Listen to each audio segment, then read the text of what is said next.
யாரும் உன்னை புரிந்து கொள்ளாத போதும், even when no one understands you. நிறைய நேரத்துல we say I've sacrificed a lot but nobody sees my sacrifice. யாருமே புரிஞ்சுக்கல இந்த sacrifice.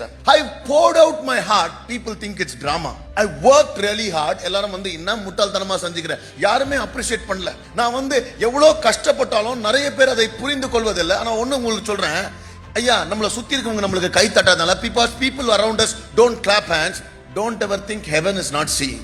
மத்தவங்க நம்மள சுத்தி இருக்கிறவங்க கை தட்டினாலும் நம்ம செய்யறத கர்த்தர் பார்க்கிறார், பரலோகம் பார்க்குது, அவர் புரிந்து கொள்வார். எத்தனை பேர் ஆமென் சொல்றீங்க? ஹalleluya.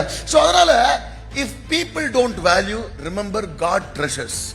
If people don't understand, remember the reward will come from heaven. And ரொம்ப முக்கியமா மக்களோட மிஸ் அண்டர்ஸ்டாண்டிங் நம்ம காலிங்க கேன்சல் பண்ணாது. because we are not doing anything for people, we are doing it for him, and him who sees from there, மேல இருந்து பார்க்கிறவருக்கு நல்லா தெரியும், நம்மளை நல்லா புரிந்து கொள்வார், ஏற்றவாறு நம்மளை ரிவார்ட் பண்ண போறார். ஹalleluya.